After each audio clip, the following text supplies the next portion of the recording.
Гадаад ажилчин руу үйлдвэрийн захирал нь агаарын бууж чиглүүлэн буутсан хэрэг саяхан гарсан билээ. Гэтэл энэ удаа Инчон хотын нэгэн үйлдвэрт гадаад ажилчин дахин хүчирхийлэлд өртсөн хэрэг гарлаа. Үйлдвэрийн менежер түүнийг олон хүний нүдэн дээр алгацсан бөгөөд хохирогч зодуулсан шалтгаанаа тайлбарлахдаа ажлын цаг дууссаны дараа дотуур байранда байгаагүйгээс болсон гэж мэдүүлэг өгчээ. 4 сарын 25-ны өглөө Инчон хотын Соод өргөт байрлах нэгэн нэхмэлийн үйлдвэрт 2 хүн маргалдаж зогслоо. Нурууга хананд наан зогсож байгаа хүн нь гадаад ажилчин. Гэтэл гинт өөдөөс нь тулж зогссон солонгос эрэгтэй гадаад ажилчныг хүчтэй алгадаад авлаа. Жүжигтэр яагаад уцаа авахгүйсэн бэ? Солонгосоор сайн ярьж чаддгүй хохирогч руу дахин уурлан хашгирч цохиж авлаа. Өөр гадаад ажилчин гар утсаараа бичлэг хийж байгааг мэдсээр байж тоосон ч шинжгүй загинсаар байлаа. Хэсэг хугацааны дараа баруун гараараа хохирогчийг үстэж аваад зүүн гараа далааж айлгаж сүрдүүлжээ. Хүчирхийлэл үйлдсэн эрэгтэй тухайн үйлдвэрийн үйлдвэрлэлт удирдлагын шугамыг хариуцдаг Чой өгтөө ахлах менежер бөгөөд үйлдвэрийн эзний хүүн байжээ. Тэрээр хохирогчийг зодсныхаа дараа ийхүү загнаж шахаж шаардсан байна. Уцаа авахгүй юугаа хийжсэн бэ чи? Би унтаж байсан. Унтаж байсан. Хаана байсан? Найзында байсан. Хохирогчийн талын хэлж буйгаар Чой ахлах менежер өмнөх шөнө холбоо барихад нь уцаа аваагүй нь энэ хүчирхийллийн шалтгаан болсон гэжээ. Ажлын цаг аль хэдийн дууссаны дараа шөнө Чой ахлах менежер халамцуу дотуур байранд орж ирэн хохирогч өрөөндөө байхгүй байгааг мэдмэгцээ дотуур байранд нь агсам тавьж үүмэн дэгдээсэн гэж хохирогчийн тал тайлбарлажээ. Ээж над руу залгаад би гадаа удаан байсан. Тэгээд миний хичээл хийдэг ном, тэмдэглэл бичдэг дэвтрүүдийг бүгдийг нь ураад хайчихсан байсан. Өрөөнд орж ирмэгцээ тэр бүгдийг хөлөөрөө гიშгээд сүйтгэсэн байсан. Хохирогч ажилчны хэлж буйгаар Чой ахлах менежер өмнө нь ч түүнийг биеэрээ түлхэх, чанга хашгирах зэргээр байнга дарамтлагдаг байсан гэжээ. MBC телевизийн сурвалжлагчид тухайн үйлдвэр дээр очиж Чой ахлах менежертэй хэд удаа холбоо барихыг оролдсон боловч түүний байр суурийг сонсож чадсангүй. Цагдаагийн байгууллага Чой ахлах менежерийг хүний биед хаалтсан зэрэг хэрэгт холбогдуулан шалгаж эхэлсэн бөгөөд мөрдөн шалгах ажиллагаагаа үргэлжлүүлж байна. За сайн бацхан уу, Золбоо ТV-ийн та бүхэндээ энэ өдрийн мэндийг хүргэе. Тэгэхээр Солонгосоор сонин сайхан юутай нэвтрүүлгийнхаа ээлж дугаарыг Монголоосоо та бүхэнд хүрэхэд бэлэн болцсон сууж байна. Золбоо нь Монголдо ирсэн байгаа. Энэхүү хэрэг саяхан болсон хэрэг. Солонгосын үйлдвэрийн захирлынх нь хүүхэд нь гадаад ажилчныг дээрлэхэж дарамтлсан ийм хэрэг гарсан байгаа. Тэгээд Солонгос өмнө бас нэг солонгос захирал манай Монгол хүнтэй муудалцсан ийм бичлэг аягүй явж байсан шүү дээ. Тэгээ энэхүү мэдээгээр Солонгост ажиллаж амьдарч байгаа монголчуудаа нэг зүйлийг заавал хэлмээр байна. Та ямар ч нөхцөлд байсан, визтэй ч бай, визгүйч бай, гэрээтэй ч ажиллаж байсан, хууль бусаар ч ажиллаж байсан хэн нэгэн таныг зодох, доромжлох, айлхан сүрдүүлэх, хүчээр дарамтлах эрх байхгүй шүү. Тэгээ Солонгост гадаад ажилчдад зориулсан зөвлөгөөний төв байдаг юм байна. 15 77 00 71 дугаараар гадаад ажилчид хөдөлмөрийн маргаан, дарамт, цалин, ажлын байрны асуудлаар зөвлөгөө авч болдог бөгөөд олон хэлээр зөвлөгөө үзүүлдэг гэж Солонгосын хүний нөөцийн хөгжлийн алба болон Huge Korea төвийн мэдээлэлд дурдсан байна. Тэгээ бас нэг дугаар өгдөг юм байна. Цалин өгөхгүй байх, ажлаас үндэслэхүүгээр халах, ажлын байран дээр дарамтлах зэрэг хөдөлмөрийн асуудлаар Солонгосын хөдөлмөрийн яам 1350 дугаараар зөвлөгөө өгдөг юм байна. Хэрвээ таныг гадаад хүн гэдгээр нь доромжсон, ялгуурсан, хүчирхийлсэн, хүний эрхийг тань зөрчсөн гэж үзвэл Солонгосын үндэсний хүний эрхийн комиссийн 1331 дугаарт хандаж болох юм байна шүү. Энэ дугаар нь хүний эрхийн гомдол зөвлөгөө хүлээн авдаг албан ёсны байгууллага юм байна. За хэрвээ та Солонгосын хууль зүйн тусалцаа авах шаардлагатай бол Солонгосын хууль зүйн тусалцааны байгууллагын 132 дугаарт хандаж болох юм байна. Тэгэхээр та ямар нэгэн байдлаар ажлын байрны дарамтанд өртөжл байгаа бол дуугүй өнгөрөөж болохгүй шүү. Дуугүй өнгөрөөл авах тусам улам даварна. Тэгэхээр аль болох өөрийгөө хамгаалаад зөв газарт нь хандаж чадах юм бол өөрийгөө хамгаалах бүрэн боломжтой шүү. Хамгийн чухал зүйл баримтуудыг баримтжуулаад авах хэрэгтэй. Зураг бичлэг хийх ч юм уу, одоо voice тэр хүний хоолойг нь бичиж авах юм уу. Иймэрхүү байдлаар баримтуудыг та өөртөө хадгалаад авчих юм бол хууль ёсны байгууллагад хандахад энэ бүхэн чинь маш том давуу тал болно шүү. Нэгэн эрэгтэй Солонгосын гунигт түүхэн дурсгалт хөшөөг үнсэж доромжлон 24 цагийн дэлгүүрийн ширээн дээр гоймингийн шөлөө зориуд асгаж байгаа бичлэг солонгосчуудын дургуутслыг маш их төрүүлсэн билээ. Тэрээр өөрийн YouTube суугаараа лайв хийж, Догдоо Арал бол Японы газар нутаг, Япон цэргүүд Солонгос эмэгтэйчүүдийг хүчээр авч яваагүй. тэд өөрсдөө дуртаадаа биеэ үнэлж байсан гэж ярин Солонгосын гунигт түүхийг гутаанд оромжилсан бичлэгийг удаа дараалан цацсан. Би Японд хайртай. Японы эзэнт гүрэн дахин сэргэнэ гэж найдаж байна. Доктоо арал биш, Такашима арал гэж дуудцгаа. Япон бол номер 1 улс.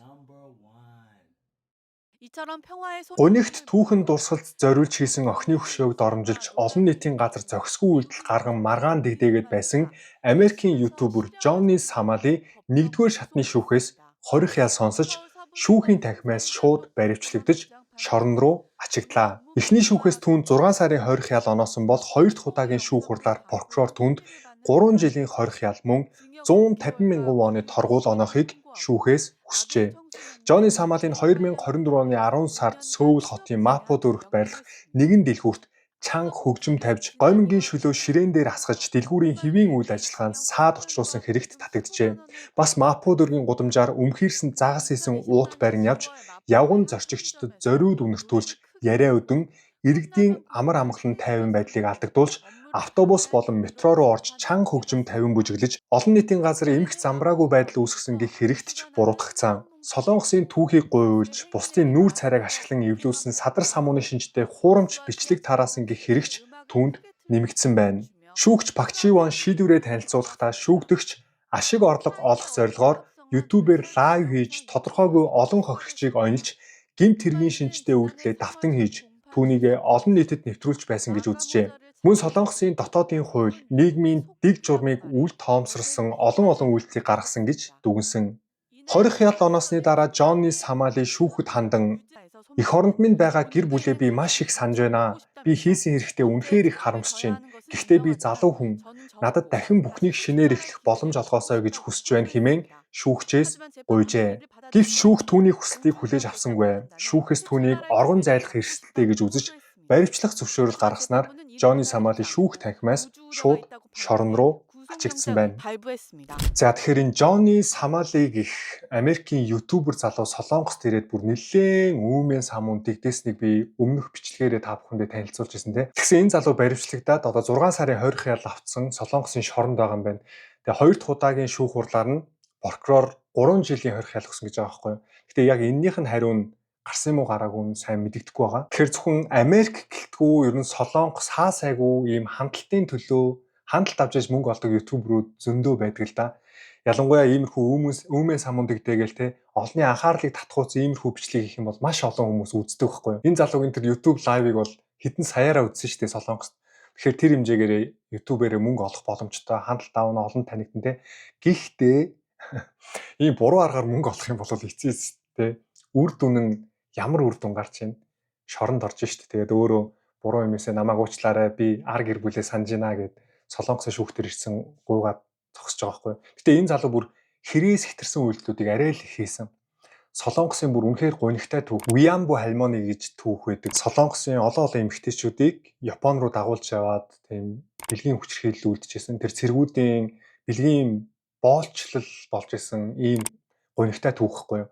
Тэгээд тэр гунигтай түүхт зориулсан хөшөөн дээр нь очиод үнсээ тэргүй ингээд илж таалаа. Тэгснэ Япон цэргүүд Солонгос эмэгтэйчүүдийг хүчээр авч яваагүй. Тэр эмэгтэйчүүд өөрсдөө дуртаадаа бие үнэлээд явсан гих мэтчлэн иймэрхүү амар өгнүүдийг хэлсэн байхгүй. Нэг хятад хүн Монголд орж ирчээ лайв хийгээл Монголын түүхийг доромжлол Чингис хааны гутаагаар доромжлоод байвал монголчууд яах вэ будаа олгоно нэстэй. Энэ залуу бол стол нэг хандлтын төлөө явж байгаад өнөөдөр шангаа хүртээд Солонгосын шоронд суусан байна. Tesla компаниг гүйцэтгэх захирал Elon Musk хүмүүсийг цочроохоор бас нэгэн зоригтой таамаг дэвшүүллээ. Тэрээр 3 жилийн дотор human robot эмчээс илүү түвшинд хүрнэ гэж мэдгдсэн байна. Одоогоор мэс заслын өрөөнд ашиглаж буй робот нь эмчийг орлох бус зөвхөн туслах хэрэгсэл төдийч хиймэл оюун ухаан AI технологи маш хурдтай хөгжиж байгаа өнөө үед мэс заслын робот ирээдүйд эмчийг орлох боломжтой гэсэн мэдээллүүд маш ихээр гарч ирэх боллоо. Шулуун гидсний хорт тавтартай өвчтний хавдрыг авах мэс засал эд явагдаж байна. Гэхдээ өвчтний дэргэд зогсож байгаа нь эмч биш харин мэс заслын робот. Харин мэс заслыг удирдах буй эмч тусгай удирдлагын суудал дээр сууж роботыг алсаас нарийн хөдөлгөөнөөр жолоодож байна. Ийм төрлийн мэс заслын роботыг ашигласнаар хүний гар шууд хүрэхэд хэцүү нарийн хэсгүүд рүү орж өмнө нь хийх боломжгүй байсан мэс ажилбарыг хийх боломжтой болоод удаагүй билээ. Өмнө нь зөвхөн маш өндөр ур чадвартай цөөн хідэн эмч хийж чаддаг байсан нарийн мэс заслыг роботын тусламжтайгаар илүү олон эмч ижил төвчний чанартайгаар хийх боломжтой болсон. Human robot мэс заслын эрэлт нэмэгдэхийн хэрээр хүний хэлбэрийг дуурайсан хүн дүрст мэс заслын робот ч гарч эхэлжээ. Бид нэр хоёр гараа ашиглаад үдээсээ үддэг шүү дээ. Яг адилхан нэг гараараа ясыг нь бариад нөгөө гараараа маш нарийн гүн хэсэгт хагалгаа хийх боломжтой болоод байна. Хиймэл оюун ухаан болон роботын технологи асар хурдтай хөгжиж байгаа тул эмчийг робот орлох цаг тун ойртлоо гэх яриач гарч эхэлсэн байна. Хэмжээг нь томруулж өргөн хэрэглээнд нэвтрүүлж чадвал 3 жилийн дотор робот эмчийг орлох боломжтой гэж харж байгаа. Дэлхийн бүх мэс засчдаас ч илүү сайн мэс засал хийдэг робот гарч ирэх цаг тун ойрхон болоод байна. Гэвч бодит байдал дээр одоогийн мэс заслын роботуудын бие даасан ажиллагаа 1-2 дугаар түвшинд л байна. Өөрөөр хэлбэл одоохондоо робот өөрөө бүхнийг шийдэж бие даам мэс засал хийх боломжгүй. Заавал хүний удирдлага, хяналт шаардлагатай хэвээр байгаа юм. Америкийн нэгдсэн улс болон Хятадд хиймэл оюун ухаантай робот бие даасан мэс заsalд амжилттай оролцсон гэх судалгааны үр дүн гарсан ч энэ нь жинхэнэ хүн дээр хийгдсэн мэс засал биш. Хүний биетэй төстөө загвар, эсвэл амтан, гахаан дээр хийсэн туршилтын мэс засал байжээ. Мэргэжилтнүүдийн үзэж буйгаар энгийн бөгөөд нэг стандартын дагуу хийгддэг мэс заслыг робот бие даан хийх боломж ирээдүйд бий болж магадгүй. Гэхдээ хор тавдар мэт хүнд өвчин, биеийн бүтэц, хавдрын байрлал, нөхцөл байдал өөр мэс заслын явцад эмчээс тухайн мөч бүрт нарийн шийдвэр шаардлагатай учраас хиймэл оюун ухаанд робот эмчийг бүрэн орлох хүртэл нэлээд урт хугацаа шаардлагатай гэж үзэж байна. Хөдөлгөөний хувьд робот хийж чадна. Гэхдээ тухайн нөхцөл байдлыг бүрэн ойлгох чадвар нь одоогоор хангалтгүй. Роботод дамжуулагдж байгаа мэдээлэл хязгаарлагдмал байдаг. Тиймээс нөхцөл байдлыг таньж ойлгох тал дээр илүү их өгөгдөл, илүү их туршлага хуримтлагдах шаардлагатай. Мөн хүний амьнаас шууд холбоотой салбар учраас хиймэл оюун ухаанд роботын мэс заслын аюулгүй байдлыг хэрхэн баталгаажуулах вэ? Эмчилгээний үр дүн муу гарвал хариуцлагыг хэн хүлээх вэ зэрэг асуудлыг заавал хамтд нь хилцэх шаардлагатай гэж мэргэжилтнүүд анхааруулж байна. За тэгэхээр би өмнөх бичлэгээрээ яана гэсэн гарчигтаа нэг солонгосын подкастыг орчуулж тавьсан шүү дээ. AI ер нь ямар төвшөнд хөгжөөд байгаа юм бэ? Тэрэн дээр бол маш чухал мэдээллүүд байсан. Тэгэхээр бид нар зүгээр хийсвэрээр бодож байсан шүү дээ. AI, робот хоёр нийлээд энэ маань human robot болоод байгаа маа. Яг хүнтэй адилхан сэтгэдэг. Хүнтэй адилхан сэтгэдэг биш. Хүнээс хэдэн мянга, хэдэн 100 дахин илүү сэтгэдэг сууд ухаантнууд бий болоод байгаа байхгүй юу? Бид нар зүгээр л өнгөцгөн харж байсан. Ямар ч байсан энэ human robot гэдэг зүйл гарч ирэх гээд байгаа юм байна. Ажлын байрнууд байхгүй болох юм шиг байна.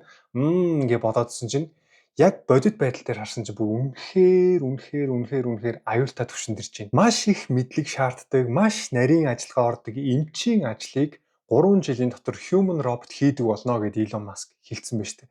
Солонгосын судлаачид хүртэл хүлээн зөвшөөрсөн байна. Зарим нь бүр за яг human robot биш ч гэсэн хагалгааны мэс ажилбар хийдэг тийм роботуудыг эмнэлэгтээ ажилуулад аль хэдийн эхэлсэн шүү дээ. Зөвхөн эмчийн салбарыг орлоно гэж бодож байна уу? Үгүй ээ. Сүүлийн үед зардлын дарамтаас болж өмгөөлөгч авахгүйгээр өөрөө шүүхэд нэхэмжлэл гаргаж хэрэг маргаанаа бэлддэг хүмүүс олширсоор байна. Хиймэл оюун ухаан буюу AI-н зарим хүмүүст өмгөөлөгчийн үүрэг гүйцэтгэж байна. Гэхдээ AI-нд боддоор байхгүй шүүхийн шийдвэр, байхгүй жишг хүртэл үнэмшилтэй мэт зохиож хэлэх боломжтой тул болгоомжлох шаардлагатай гэж мэргэжилтнүүд анхааруулж байна. Бага хэмжээний залилангийн хэрэгт холбогдоод байгаа 30 гаруй насны Конжи Мин гэх иргэн түүний өмгөөлөгч нь хүн биш AI. Тэрээр шүүхэд өгөх бичиг баримтын загвараас эхлээд шүүхэд хандсан тайлбар, хүсэлт, өргөдөл зэрэг бичгийг бүгдийг нь AI-ийн тусламжтай бэлджээ. Мөн ойлгоход хэцүү хуулийн нэр томьёогч AI энгийн үгээр тайлбарлаж ойлгуулж өгсөн гин. Жишээлбэл тэр AI-аас гомдол гаргагчийн хүсэл зорилго илэрхийлэл гэж юу гэсэн үг юм бэ? Амархнаар ойлгуулъя. Тухайн хүн өөрийн эрх ашиг сонирхлыг хамгаалахын тулд албан ёсоор илэрхийлж буй байр суурийг хэлж байгаа юм. Өмгөөлөгчгүйгээр шүүхийн ажиллагаанд оролцож өөрөө өөрийгөө төлөөлөх шүүх ажиллагаанд AI маш их тус болсон. Өмгөөлөгч авснаас ямар ч ялгаа байсангүй гэж ярьлаа. Бичиг баримт бүрдүүлэх явц шүүхийн ажиллагааны дараалал зэрэг дээр AI-аас тусламж авсан. Өмгөөлөгч хүсэлтийн бол зардал маш өндөр шттэ. Хамгийн багадаа л 3 сая вон, 5 сая вон, за тэгээд 10-20 сая вон болоод явдаг. Зардал болон цаг хугацааг хэмнэж байгаа учраас AI ашиглан шүүхийн материалаа бэлддэг хүмүүс сүүлийн үед маш олон болжээ. Өмгөөлөгчгүйгээр шүүхэд оролцдог хүмүүст зориулсан мэдээлэл солилцох чат өрөөнүүд ч идэвхтэй ажилтдаг болжээ.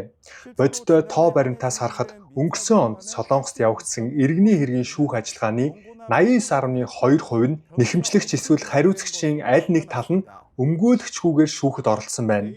AI хөгжих тусам заавал өмгөөлөгч авах шаардлагагүй иргэний хэрэгт өөрийгөө төлөөлөх шүүх ажиллагаа цаашид улам нэмэгдэх хандлагатай байгааг судалгаа бидэнд харуулж байлаа. Гэхдээ нэг том асуудал бий. AI-ын заримдаа бодитоор байхгүй шүүхийн шийдвэрийг иш татах, эсвэл хэрэгтэй холбоотой баримт нөхцөл байдлыг буруу тайлбарлах тохиолдол цөөнгүй байдаг. Тиймээс AI-аас тусламж авч болох ч AI-ийн хэлсэн бүхнийг шууд үнэн гэж итгэж болохгүй.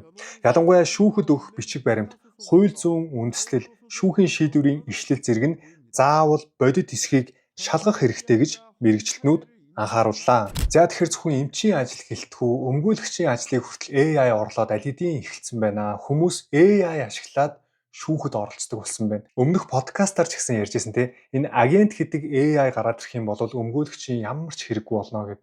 Ерөөсө бүх мэдээлэлээ компьютерт өгчих юм бол компьютер маань энэ AI миний ажлыг бүгдийг нь өмнөөс нь зохицуулаад хийгээд өгнө гэдэг. Тэгээ одоо Солонгосын хууль зүйн зөвлөгөө өгдөг байгууллагууд нь шинэ ажилтан ажилд авахаа болцсон гэж. Ерөөсөө өөрсдөө бүх ажлаа хийдэг. Шинэ ажилтан аваад ах шаардлагагүй.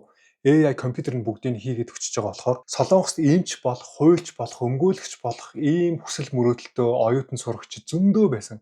Тэд нар өдөр шөнөгүй хичээл хийсэн. Бүр өглөө гараад бүр орой шөнө 11 12 цаг хүртэл нөө дугуйланда явсараад орж ирдэг. Тим хүүхдүүд нь одоо ингээд бүр үнэхээр яаж амьдрах би бүр өмнөөс нь санаа зовчлаа. Бүр үнэхээр цаашд яаж амьдрахаа мэдхээ болж байгаа байхгүй юу? Хүүхэд нас те 10 жил их сургууль гээд хичээлээ бөмбөгдүүлж жагаад сургуулаа төгсөөд одоо нэг ажилд орёгийг хараад ирсэн чинь бүх ажлуудын робот AI орлоод хийгээд эхэлчихсэн. Мэдээж ямар ч компани захирал хүн те тэр компаниа амжилттай явуулахын тулд хүн аваад цалинжуулахаасаа илүү компьютер AI ашиглаад тэрнгүүрээ бүх юма хийлгэхээ бодно шүү дээ. За тэгвэл зөвхөн энэ өмгөөлөгчийн ажлыг AI орлоод байгаа юм уу? Үгүй ээ. AI буюу хиймэл оюун ухаантай хосолсон робот хүмүүсийн хийдэг ажлыг орлох ертөнц улам бодиттой болж байна.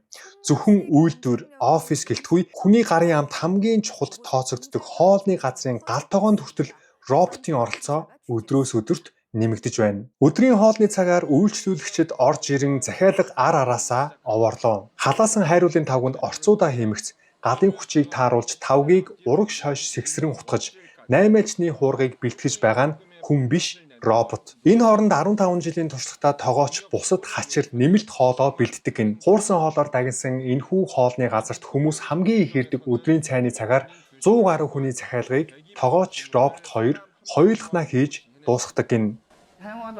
Ашиглаад үзсэн үнэхээр таалагдсан. Заагаад байх шаардлагагүй хараад зогсохгүй байсан ч өөрөө сайн хийж чаддаг учраас санаа зовдөггүй. Миний ажил үнэхээр их хөнгөрсөн. Энэ амтыг гаргаж байгаа нууц нь AI буюу хиймэл оюун ухаан юм. Хиймэл оюун ухаан робот хүн хоол хийж байгаа 3800 бичлэгийг задлан шинжилж галаа хизээ хэрхэн тааруулах, хайруулын тавгийг ямар өнцгөр ямар үед хөдөлгөх ёстойг сурсан байна. Бид хүний хөдөлгөөнтэй бараг адилхан төстэй хөдөлгөөнийг роботод суулгаж чадсан. Энэ бол бидний хувьд маш том амжилт. Өөр нэг газар шарсан махны төмрийг барьж байгаа гар харагдана. Гэхдээ энэ гар хүнийх биш, роботынх.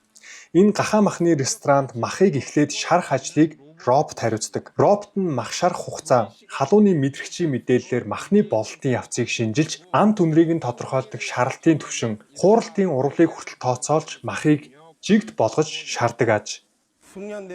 Туршлагагүй цагийн ажилтан мах шарахад үйлчлүүлэгчдээс гомдол ихэрдэг байсан. Заримдаа түлэгдсэн махаа солиулъя гэж шаардлагач тавьдаг байсан.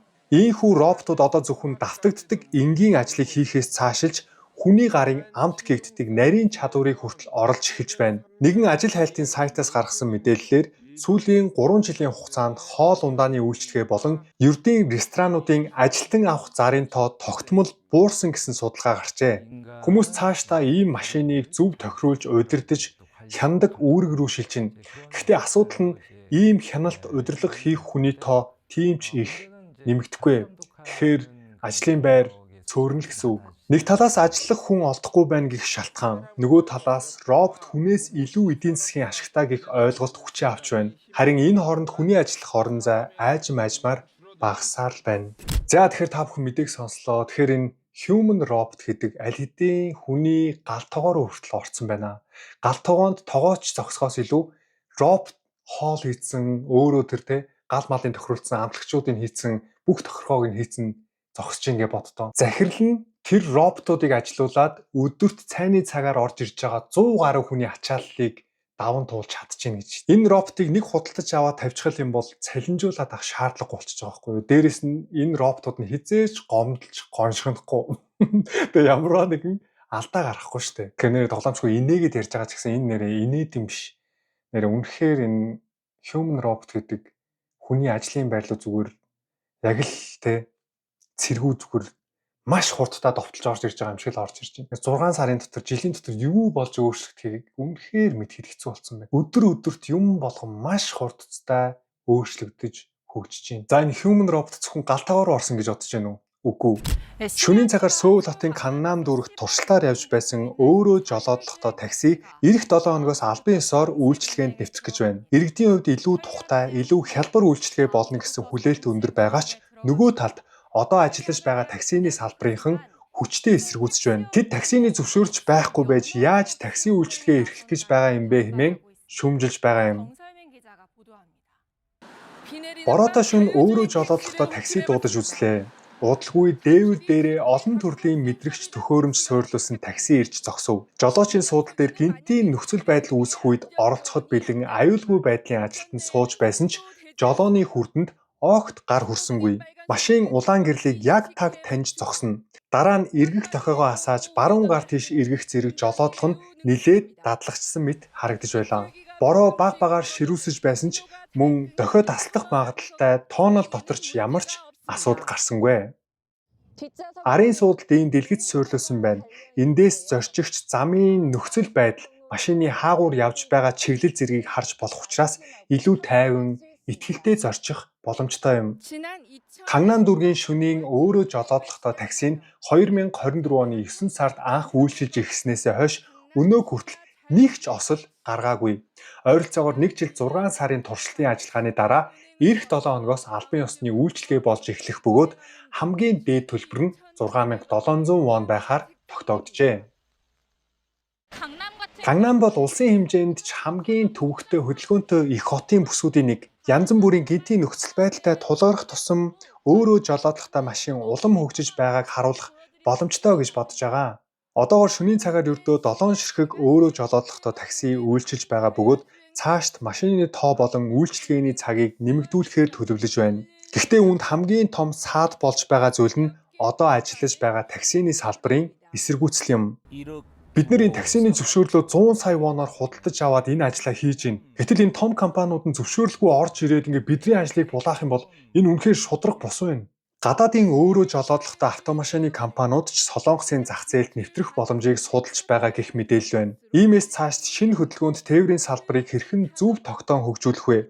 Мөн одоо ажиллаж байгаа таксины салбартай хэрхэн зөрчилгүй хамтран орших вэ гэдэг нь Солонгост томоохон сорилт болж байна. За тэгэхээр тун удахгүй Солонгост жолоочгүй таксинууд яваад эхлэх нэ. AI робот удирдах байгаа иймэрхүү таксинууд дуудахгүй үйлчлэгэнд орно гэж байна. Тэгэхээр би яг энэ мэдээний доор Солонгос хүмүүсийн бичсэн байсан сэтгэлдлийг нь уншиж үзсэн л дээ. Дийлэнх хүмүүс нь энэ жолоочгүй таксиг дэмжиж байгаа байхгүй юу? Яагаад вэ гэхээр Солонгосын таксинер энэ замаар явахдаа үнэхээр замбраагүй явдаг байхгүй юу? Тэгээ нөө пагажи юугм гэж ярьдаг.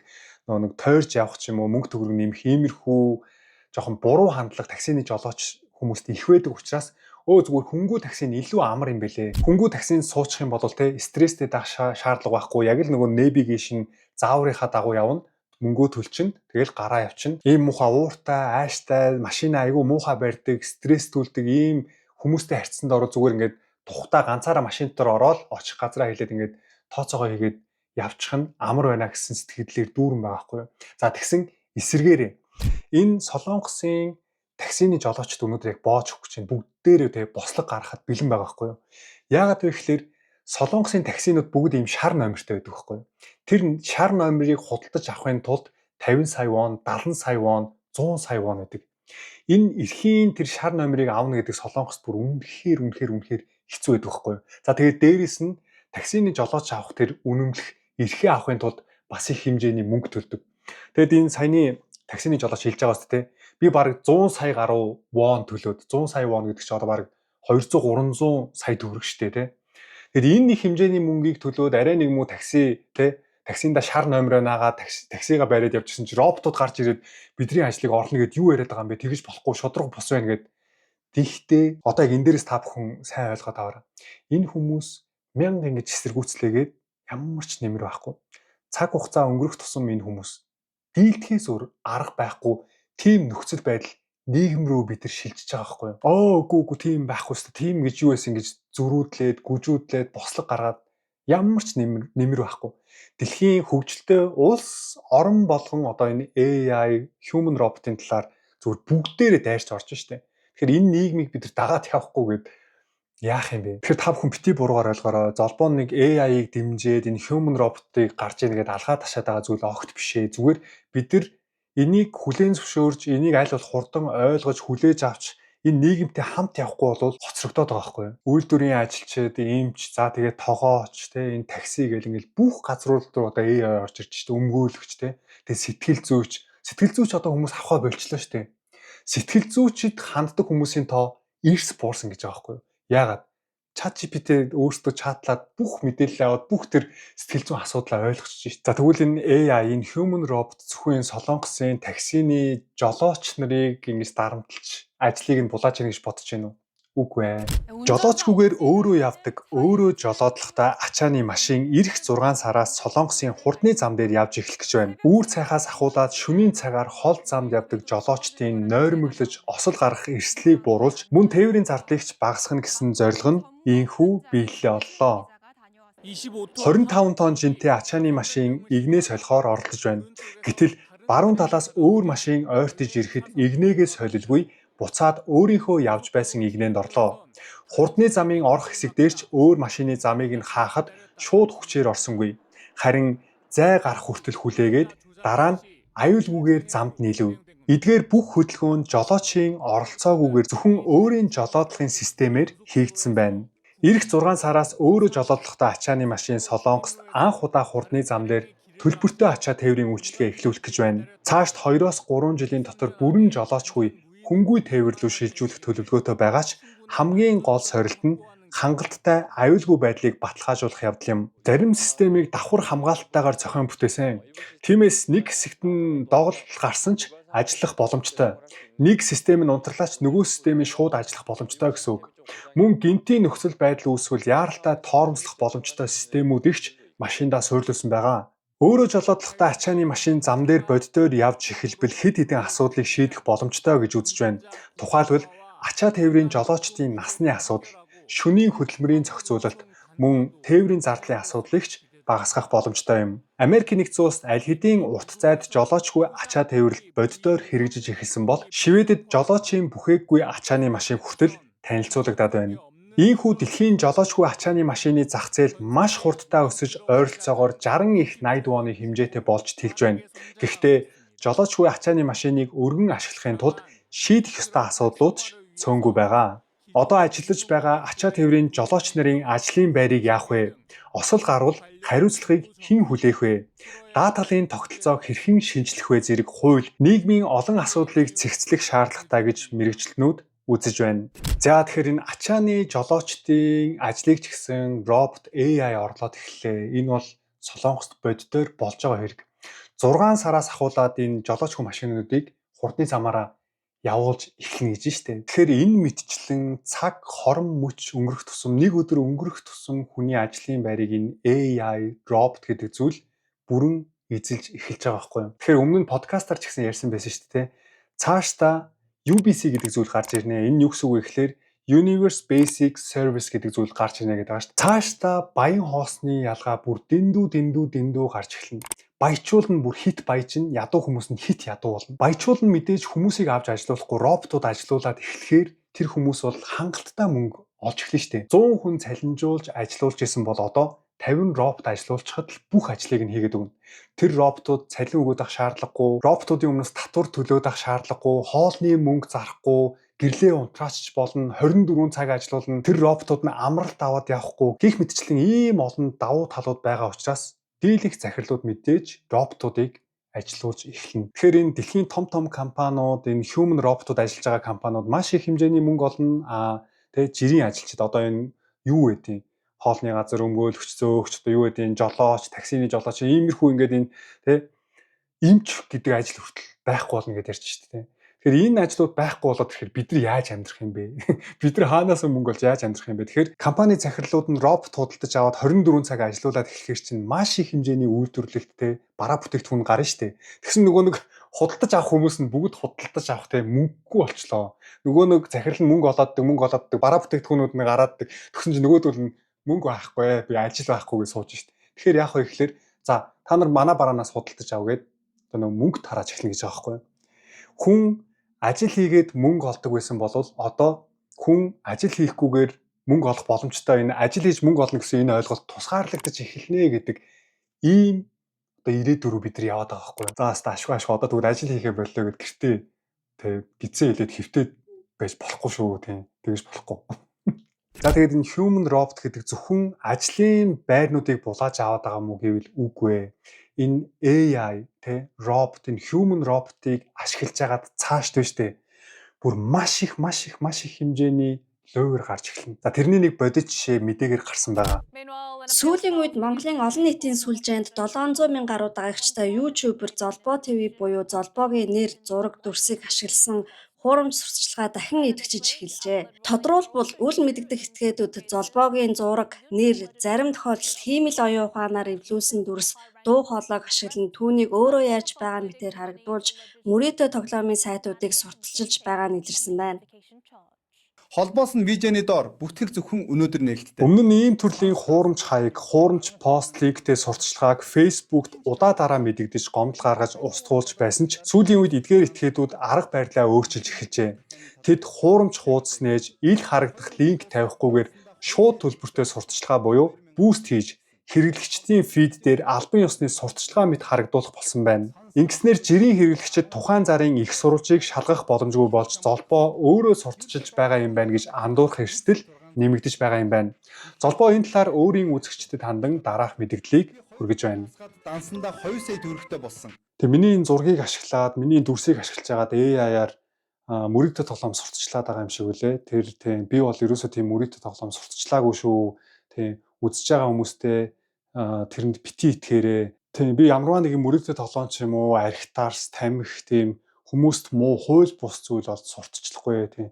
Тийм учраас тиймэрхүү сурталчилгаа явж байвал та бүхэн бити итгээрээ гэж бүр анхааруулж хэлмээр байна. Тэгээ энэ тал дээр ч гэсэн арга хэмжээ авах гээд хөөцөлтөд явж байгаа. Мөн тэрээр өөрийн баримтлагдаг зарчмаа ийхүү тодорхой хэллээ. Би архитаарс сурталчлахгүй, мөрөгдө тоглоом сурталчлахгүй, бэлэн болоогүй байр орон сууц, эрсдэлтэй хөрөнгө оруулалт, суглаа, хонжуур, сонгуулийн сурталчилгаа, өөрөө хэрэглэж үзээгүй бараа бүтээгдэхүүнийг хэрэгэлсэн мэт худлаа ярьж сурталчлахгүй. Хэн нэгэн хэдэн тэрбум төгрөг амласан ч миний итгэл үнэмшил зарчимтай зөрчилдөж байвал би яаж исэн ч хийхгүй гэж дурдлаа. Энэ удаагийн хуурамч сурталчилгааны хамгийн ноцтой тал нь хиймэл оюун ухааныг ашиглан хүний царай, дуу хоолой, ярианы хэв маягийг дуурайж байгаа явдал юм. Өөрөөр хэлбэл үзэгчид өөрийн таньдаг, итгэдэг хүний царайг хараад үний юм байна гэж бодох магадaltaй. Гэвч бодит байдал дээр энэ нь тухайн хүний зөвшөөрлгүйгээр хийсэн иргэдийг хуурах зорилготой лойврын сурталчилгаа юм. Ийм төрлийн зар сурталчилгаа нь зөвхөн нэг контент бүтээгчийн нэр төрийн асуудал биш. Үзэгчдийн итгэл, мөнгө, хувийн мэдээлэл, санхүүгийн аюулгүй байдалтай шууд холбоотой ноцтой асуудал юм. Тиймээс Золбоо ТV-ийн зүгээс үзэгчдэд дараах зүйлийг онцгойлон анхааруулж байна. Хэрвээ Facebook, Instagram эсвэл бусад олон нийтийн сүлжээнд Золбоогийн зураг, нэр, дүрс, дуу хоолойг ашиглан мөрөөдө тоглоом, мөнгө өсгөх арга, хурдан баяжих боломж, с ิจ гтэй апп, суглаа, хөрөнгө оруулалт, баталгаагүй бараа бүтээгдэхүүн сурталчилсан зар гарч ирвэл түүнд битгий итгээрэй. Хамгийн чухал нь зүгээр гүйлгээд өнгөрөөлгүй заавал репорт хийж өгөхийг хүсжээ. Олон хүн зэрэг репорт хийвэл Facebook-ийн систем тухайн хуурамч зарыг шалгах, хязгаарлах, устгах магадлал нэмэгддэг. Энэ бол зөвхөн Золбоог хамгаалах асуудал биш. Энэ бол Монгол хэрэглэгчдийг лойвраас хамгаалах асуудал. Өнөөдөр Золбоогийн нэр царайг ашиглаж байгаа бол маргааш өөр хэн нэгэн олонний танил хүн, эмч, багш, сэтгүүлч, пастор, жүжигчин эсвэл таны ойр дотны хүний дүрсийг ч ингэж ашиглаж болцсохгүй. Хиймэл оюун ухаан хөгжихийн хэрээр хүний царай хоолой дүрсийг хуурамчаар бүтээх нь улам амар болж байна. Харин бидний хийх ёстой зүйл бол харсан бүхэндээ шууд итгэхгүй байх, их сурвалжийг шалгах, эргэлзээтэй бол тухайн хүний албан ёсны хуудас сууг дээр үнэхээр нийтлсэн эсхийг заавал нягтлах явдал юм. Хуурамч цар, хуурамч бичлэг, хиймэл оюун ухаанаар эвлүүлсэн дүрс, нэр ашигласан луйрт битгий итгээрэй. Зөвхөн албан ёсны их сурвалжаас мэдээлэл аваарай. За тэгэхээр та бүхнийг илүү ноцтой, илүү serious нэ гэж ярьдаг те. Илүү чухалчилж хүлээж аваасаа гэж бодоод яг энэ мэдээ шиг та бүхэндээ бэлтгэж хүргэлээ шүү. Тэгэхээр Золбон Солонгосын мэдээгээр гараагүй. Уучлаарай. Миний одоо энэ зургийг ашиглаад нэг юм мөрөгтэй тоглоомны сайт ингээл байн сурчлагаараа явуулаад байгаа байхгүй. Тэгээ би эхэндээ уг нь Facebook-д хандаад репорт хийгээдсэн. Тэгсэн чинь тэр нөгөө өөрсдийнх нь хаягаар нь репорт хийгээд яана гэдгийг мэдэнгуутаар нөгөө нэг линк хаяггүй шууд буст хийгээд байгаа байхгүй. Тэгээд нөгөө Facebook-д хандаж чадахгүй. Гэтэ энийг шийдэх арга байгаа л бах. Тэр аргыг одоо судалж байгаа учраас яаж ч жагаад энэ хуурамч сурталчилгааг бол устгуулна. Үзэж байгаа монголчуудаа гэж анхааруулж хэлэхэд цаашдаа энэ хиймэл оюун ухаан, AI, энэ робот, human robot гэдэг бүр бидний төсөөснөөс илүү хурдцтай, илүү бүр ноцтой төвшөнд хөгжинэ. Бид нар AI хизээч шүүгч, өмгөөлөгч, эмч ийм чухал мэрэгчлүүдийг орлоно гэж бодож байгаагүй шүү дээ. Үсрээл хүний ажлыг те хүнд хэцүү ажлыг л орлох юм байна. Энийг үйлдвэр дотор нэг роботууд ингээл хөдлөөл ажиллаж байгаа юм байна гэж бодсон чинь үгүй байх хэвээр. Сүүлийн үед одоо энэ Facebook дээр нэг янз бүрийн AI ашиглаж байгаа бичлэгүүд яваал байгаа. Тэгээд ингээд заримдаа тэр бичлэг рүү ороод ингээд комментиг харангуут итгэж байгаа хүмүүс байгаад байгаа байхгүй юу? Одоо та бүхэн анзаарсан бол нэг юм гараа тайрсан нэг эмхтэй AI-аар бүтээсэн ингээл яваад байгаа шүү дээ.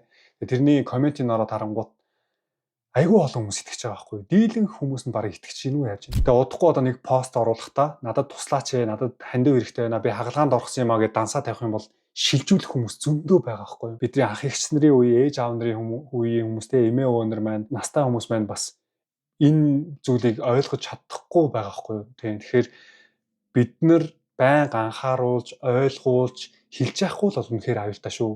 Нэг өдөр таны дүрсийг ашиглаад ээжтэй чинь яриад, аавтай чинь яриад би ийм асуудалд орчлоо, над руу хурдан данс руу мөнгө шилжүүлээд ийм мэр үед бид нар амьдарч байгаа шүү. Тийм учраас сошиал дээр гарч ирж байгаа мэдээлэл болгоныг маш сайн нягтлж, үзэж, их сурвалжийг хайж, энэ яг зөв үү, буруу юу, энэ худлаа авах магадaltaй шүү гэж бүр сайн шалгаж үзчихээж л тэр мэдээллийг яг өөртөө авахгүй бол нэрээ эвгүй ирэн үе эхлэх байна. Та өнөөдөр мэдээнээс харлаа шүү дээ. Юу болж байна. За тэгээ Золбон цаашдаа энэ AI-ийн талаар илүү гой мэдээллийг та бүхэндээ хүргээд явнаа. Тэгээ Золбон Монголдо ирсэн байгаа. Цаашдаа бас Монголдо зөндөө гой влогуудаа үргэлжлүүлээд бас Золбоо with юу лээ?